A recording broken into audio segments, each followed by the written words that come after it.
Hello everyone, welcome to Recipes Galore. Welcome, welcome, welcome. I'm going to take a moment to share, if my camera will work, I'm going to share this with a couple of my groups. Excuse me. Please forgive my voice. I'm experiencing allergies, and each year I always lose my voice in the spring. Excuse me. And in the summertime, well, in the spring and the fall, I lose my voice because I have seasonal allergies, environmental allergies, and pollen is out like crazy today. Anyway, we're going to go ahead and get started. Today is going to be a 2-for-1. So we're cooking two things while I'm on here. Today I have what I could like to call a must-go meal. And when I say must-go, I mean I bought this cabbage about a week and a half ago. And it's starting to wear thin. So we're going to cook it up because it must go before it gets all withered up. I'm making cabbage greens with sausages. It's one of my southern meals that my grandma taught me. One of my husband's favorite meals. So I'm just going to cut up this cabbage. Please be sure to watch your hands. I always wash my vegetables with vinegar, so make sure that you wash your vegetables thoroughly before you use them. This is going to be a simple recipe, easy to cut up. Just cut it just like that. And it will pretty much separate on its own. Watch my fingers. I'm telling you all to watch your fingers. I need to watch mine. Okay. So, excuse me. We're going to just cut this up. Get it in the pot. Now, this is a quick and simple meal. And what I'll probably do is make some more. If you saw my post a couple of days ago, I made some hot water cornbread, and I'll probably do the same for this one because who doesn't like greens and cornbread? Now, if you're anything like my dad was, he liked his cornbread with buttermilk. Now, to some of you all that may sound old-fashioned and yucky, but I tasted it a couple of times, and it's actually pretty good.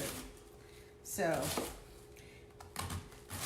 you do what you like to do with your cornbread, but I know that I love cornbread with my cabbage greens and my smoked sausages. Now, I use a mixture. Let me see what this has in it. It's made with pork, turkey, and beef. So my smoked sausages have whoa, okay, I'm making a mess. But that's all comes with cooking. So, almost done with this. As I make you can get your sausages. You can get all beef sausages, or you can get it mixed. There are turkey-based sausages. I like a mixture of them, so that's what I do. Okay, we have our cabbage all cut up. See how simple that was? How easy that was? And we're just gonna put it all off into my little red pot. There we go.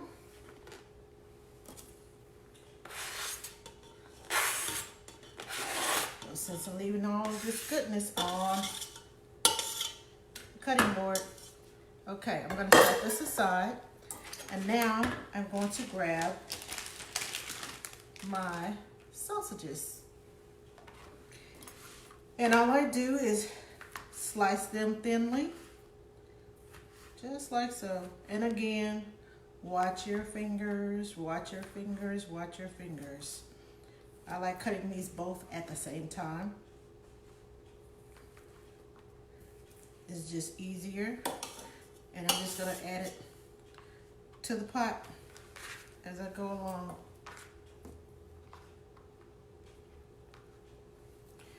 Now the sausages that I have are fully cooked. That's an important thing, because you don't want mush in your cabbage greens. These are fully cooked, so they're easy to cut. Now you can get some sausages, your favorite sausages, cook them, and then add them to your pot. But I like these because it adds flavor to the cabbage. It adds flavor to what my grandma used to call pot liquor. Now, if you don't know anything about pot liquor, let me give you a schooling on pot liquor. Pot liquor is at the bottom, the water that you add to the greens. It takes on all the flavor of the sausages, and it takes on all the flavor of the greens and the salt and the pepper and sugar that you put in here. And it's very good.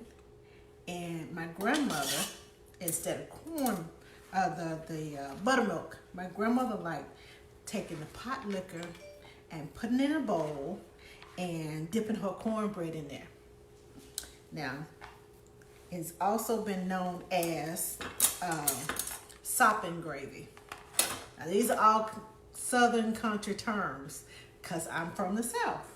So, there's two new terms that you've learned today. Some sopping gravy and some pot liquor. Now, what we're gonna do is, let you see what I got in here. That's what I have in there. Okay, I'm gonna clean my hands right quick because I don't like handling meat and then putting my meat-coated hands all over everything. So I'm gonna wash my hands right quick so we can move on to our next steps. Grab me a paper towel, and I'm right back with you. Here I am. Okay, now that I'm talking about Southern food, I'm starting to sound Southern. Okay, so now we're gonna add, I like this salt. It's a sea salt grinder because you use less salt and it just kind of tastes better to me. It doesn't have iodine in it. So if you're looking for salt with iodine, this is not the one. So I like just kind of eyeball it. That should be enough salt.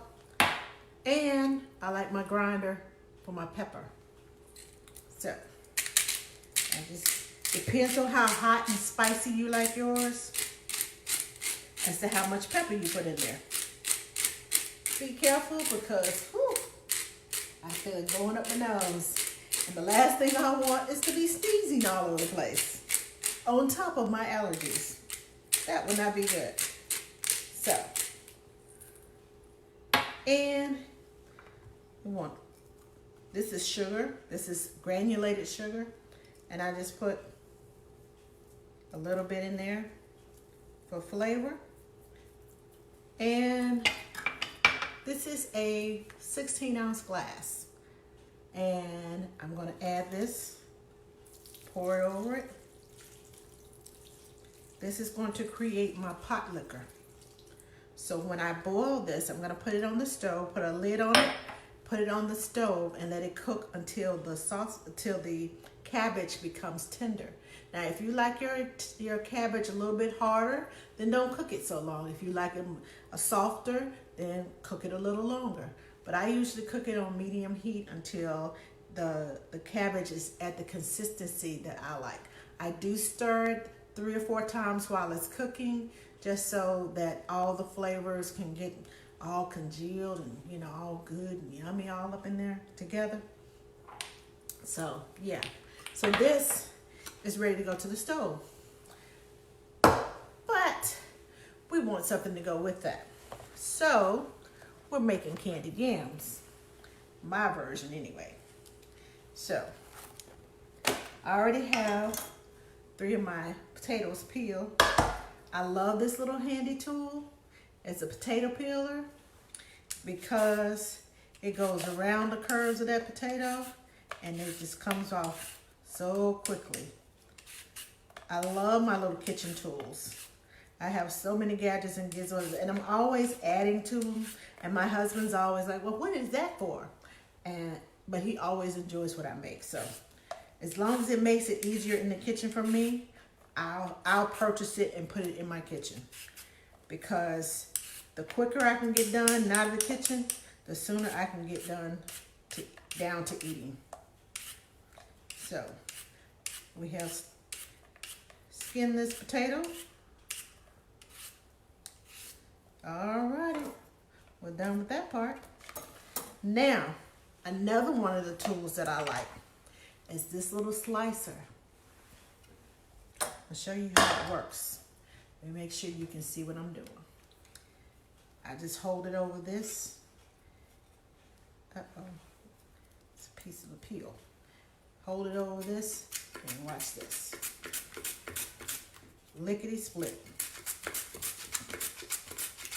Saves you from cutting your hand, saves you from using that knife and slicing it. Is half the time. Well, if I can get the potato act right, it'd be half the time. There we go.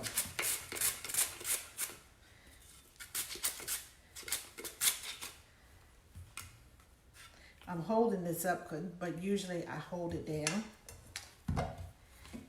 So,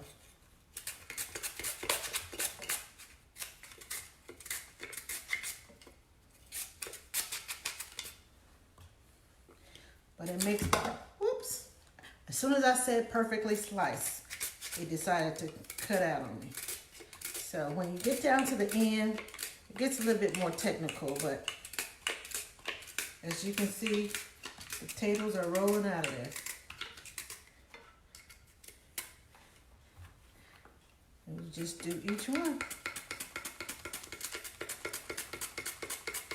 Once you get used to it, it comes off a whole lot smoother.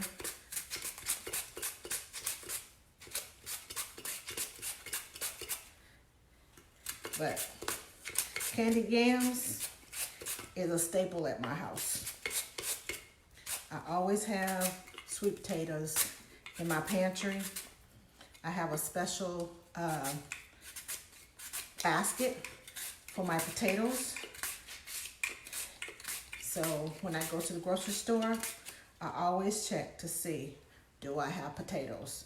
Because this family loves sweet potatoes. When my children come to visit and my grandchildren come to visit, they always ask, Mama, are you gonna make some sweet potatoes today? Are you gonna make some of those candied yams? And I'm like, yeah, I got some in there. So I always keep the fixings for my candied yams on hand. There we go. Every once in a while, I'll get a potato that is kind of wider than the slicer. So I have to keep turning it. So to keep, as you can see, I have to keep turning it so to keep going. Now, almost done with this. And I like using fresh ingredients. When I say fresh ingredients, I mean fresh cinnamon and nutmeg, and be careful so you won't cut your thumb when you're working with one of these. But I got this little tool, I do believe, at Walmart for like $3 or $4. It works well on potatoes. It works well on carrots. It works with zucchini. It works with pretty much anything that you want sliced. It works well with. Now, the first thing I use in my candied yams is a half a stick of butter. So, this is more of one of our comfort foods that we like. So I use a half a stick of butter, and I'm gonna take my microplane. And for those of you who haven't seen me before, when I cook, I like to use a nutmeg. I'm gonna show you what the whole nutmeg looks like, because I have one already. This is what the whole nutmeg looks like. It is kind of the size of an acorn, but this is what it looks like. Now, if I had a smell button, you all will be in heaven, I promise you. Because this, it doesn't take but a little. Can you see that going down in there? I just kind of use my microplane and just slide it back and forth. This smells so good. Now, you can use regular nutmeg in the little, I know McCormick and a whole lot of other, excuse me, companies make nutmeg already ground, but fresh ground nutmeg tastes so much better. It's stronger, and you actually use less because it's so fresh. But we are nutmeg and cinnamon lovers, so I always put a little extra in there because, you know, it's just us. Now, that should be enough of that. Oh my gosh, you all need to smell this. This smells so good. Now, I like fresh ground cinnamon sticks too. Let me find a good one in here that's not gonna break on me. You have to be careful with your cinnamon sticks. Some of them are stronger, and when I say stronger, I mean thicker than others. I don't know if you can tell by looking at this, but this one is thicker than that one. This I would use in at Christmas for like apple cider, stick it in the apple cider, make a little stir. That's what I would use that one for. But for this, I want to ground it. This one has a little bit more thickness to it. So I use the other end, and I just ground it in here. Now the cinnamon is much more harder to grind than the nutmeg. So please be careful when using a microplane, because sometimes it gets stuck, and many a time I have gone across this microplane with my knuckle. So please be careful when doing that. Just giving you fair warning, but it is so worth it.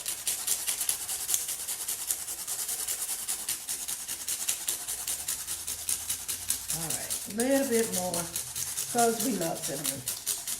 And again, as with the nutmeg, the cinnamon is much stronger. The taste of the cinnamon is much stronger than that when you sprinkle it out of the jar. So, we have our nutmeg, we have our butter, we have our cinnamon. And all we need now is some brown sugar. Now, I usually put a half a cup of packed brown sugar, and I do make my own brown sugar. And to make brown sugar, you need granulated sugar and some old-fashioned molasses. One day I'll come on and I'll do the brown sugar, make some brown sugar with you all. But I use a half a cup of my my brown sugar. I keep it in a Ziploc bag. Thank you, Alexis. Uh, Alexis said you better get that soul food. But there's nothing in my kitchen that if I can make it myself and have it fresh as possible, I would do that. So that's why I make a lot of my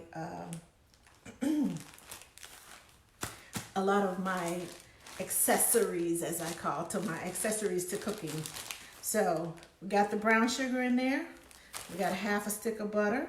We got our ground cinnamon, our ground nutmeg, and our potatoes. And now this needs some vanilla. Now this is homemade vanilla. And maybe I'll do a tutorial on this one too. But this vanilla has been, I've been making this vanilla. It's been sitting in this jar since December 18th of last year. It takes a good 2 months, a good 6 weeks to 2 months of vanilla beans in a jar with vodka. It doesn't have to be expensive vodka. It's just vodka. And you sit it in there, and every day you just shake.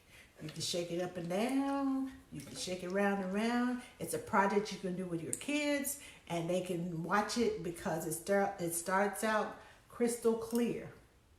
And as the vanilla gets older and older and starts to, the vanilla beans inside of here,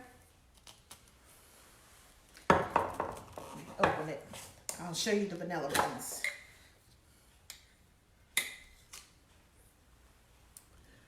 There are vanilla beans in there. If you can see them, it's about 25 vanilla beans in there. The more vanilla beans you have in there, the stronger the vanilla, and the quicker it will make your vanilla. But I like using that. So I'm gonna pour about a teaspoon, more like a tablespoon, and put that in there. And put the lid back on. Now these make good Christmas gifts. I have some smaller jars that I made this past Christmas and gave them away as Christmas gift, the vanilla. If you have bakers in your family, you can use bourbon vanilla, and you can use vodka. So you got brown liquor and you got clear liquor in your, it depends. But I wouldn't mix them together. I haven't experimented with that. I shouldn't say I wouldn't mix them together. I haven't experimented with that, but I plan to do that, to mix the vodka and the bourbon together and make some vanilla. What you can also do is take a jar or a canister or a airtight container and put some sugar in the bottom, lay a couple of these vanilla beans on top of it, layer it with sugar again, and then put it in. Hold on, I think I have some vanilla sugar. I can show you. Hold on. I can show you. Let me see. Where is this vanilla sugar? I thought I had some. I do. Okay. Now, this is my vanilla sugar. Now, I'm going to turn it around this way. You see that vanilla in there? If you're making special recipes at Christmas time, especially, and you're making like sugar cookies, use this vanilla sugar. This has been, let's see, since I started this in January 7th of this year. So when I take this out of here and actually use it, it's going to taste like vanilla. So whatever I use it in, if you have a special recipe you want to use in, a special cake, this, oh my gosh. Now that I got it out, I want to smell it. Gosh, that smells so good. Okay, So you can use the vanilla to make vanilla sugar too. That was my point. Now, I normally put my candied yams on the stove on a medium, and I don't stir them. I put it on medium heat on the stove, and I don't stir them. I just let it simmer, and all the goodness, I wait until the very end and I stir it up. I don't know what it is about just letting it sit and just brew. And I shouldn't say brew, but cook. But it does something, and it's so good. Now, it's up to you. You can stir it if you want to. But I also know that with these being as thin as they are, while they're cooking, if you stir them, they will snap apart. See, right now, it's together. But once you cook it and it gets soft, the softer it gets, the more the tendency to break apart as you stir. But that has nothing to do with the taste. When you don't stir it and you just let it simmer, it's so good. Okay, so that is all I have for you today. If please share this video with your friends. Please share this video with your nanny groups, with your parent groups, with all of your groups. And we'll come back and we'll cook with you again soon.